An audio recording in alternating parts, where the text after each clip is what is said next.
दोस्तों, यह कहानी है एक ऐसे अध्यापक की जिसने शिक्षा के मंदिर को ही अपने अपराधों का अड्डा बना दिया। वह न केवल मासूम बच्चों को अपना शिकार बनाता था, बल्कि उनकी मौत को प्राकृतिक साबित करने में भी काफी माहिर था। यह कहानी है उस समाज की जो ऐसे राक्षसों को पहचानने में अक्सर असफल रहता है। दोस्तों, रमेश तिवारी एक छोटे से कस्बे के सरकारी स्कूल में पढ़ाने वाला अध्यापक था, जो कि बच्चों के साथ साथ उनके माता पिता का भी प्रिय था। हमेशा सफ़ेद कुर्ता पैजामा पहनने वाला रमेश शांत, अनुशासित और सहनशील व्यक्ति के रूप में जाना जाता था।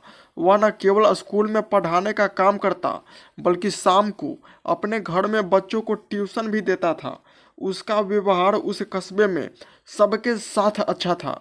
इस वजह से अभिभावक निश्चिंत होकर अपने बच्चों को उसके पास भेजते थे और रमेश बच्चों को मिठाइयाँ खिलाने और अच्छे अंक पाने का भरोसा देकर अपने करीब लाता। लेकिन कोई नहीं जानता था कि उसके इस मासूम चेहरे के पीछे एक हैवान छुपा था। दोस्तों, रमेश का असली चेहरा तब सामने आया जब उसने अपने ट्यूशन में पढ़ने वाली 10 साल की सीमा को अपना पहला शिकार बनाया। उसने सीमा को कमज़ोर विषयों में मदद का झांसा देकर उसे रात में अकेले पढ़ने के लिए बुलाया। लेकिन दोस्तों, उस रात रमेश ने उसके साथ जो किया वह सुनकर किसी का भी दिल दहल जाएगा। इस घटना के बाद सीमा, जो कि बेहद डर गई थी, उसने घर जाकर कुछ नहीं बताया। लेकिन वह मानसिक और शारीरिक रूप से पूरी तरह से टूट चुकी थी और कुछ ही दिनों में उसकी तबीयत भी खराब होने लगी। माता पिता ने डॉक्टर को दिखाया, लेकिन कुछ पता नहीं चला और फिर एक दिन सीमा ने आखिर अपना दम तोड़ ही दिया। दोस्तों, आपको क्या लगता है कि रमेश पर कोई शक हुआ होगा? तो आप गलत हैं। ऐसा बिल्कुल भी नहीं हुआ, क्योंकि उसने बड़ी चालाकी से इसे सामान्य बीमारी का मामला बना दिया और सीमा के मौत के बाद भी रमेश पर किसी ने उंगली नहीं उठाई। आखिर वह सबकी नज़रों में एक आदर्श अध्यापक जो था। लेकिन सीमा की मौत उसके लिए एक अंत नहीं थी, बल्कि यह उसके घिनौने अपराधों की शुरुआत थी। दोस्तों, रमेश ने एक एक करके कई बच्चों को अपनी हवस का शिकार बनाना शुरू कर दिया और जो बच्चे उसका विरोध करते उन्हें वह जहर देकर मार देता या उनकी मानसिक स्थिति इतनी बिगाड़ देता कि वे खुदकुशी कर लेते। लेकिन हर बार रमेश इतनी सफाई से काम करता कि किसी को उस पर शक नहीं होता। लेकिन इस बीच कस्बे में ऐसी अजीब घटनाएं बढ़ने लगी। पिछले 5 सालों में रमेश के ट्यूशन में पढ़ने वाले 50 से भी ज़्यादा बच्चों की मौत हो चुकी थी। हर बार मौत को बीमारी, हादसा या प्राकृतिक कारण बताकर वह बच जाता था।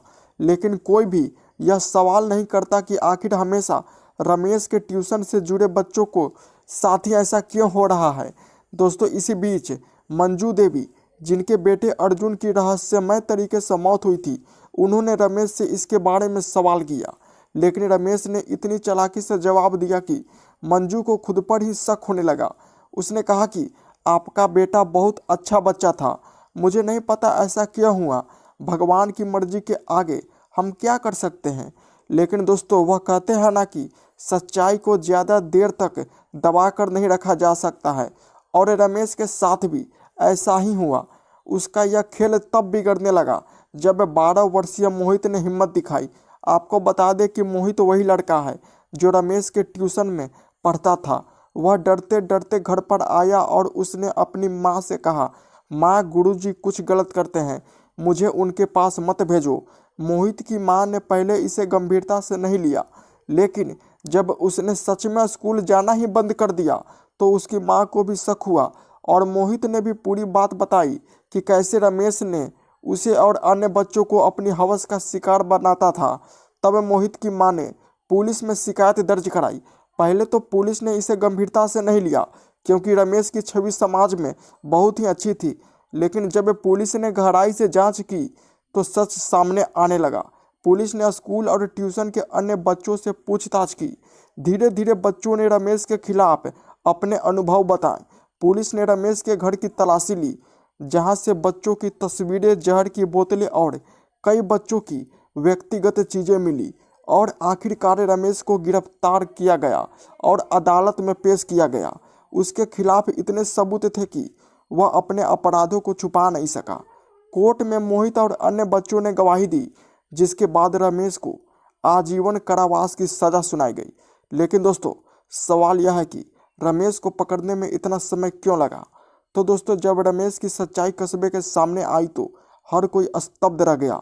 लोगों को यकीन नहीं हो रहा था कि जिस आदमी को वे आदर्श मानते थे वह असल में एक राक्षस था।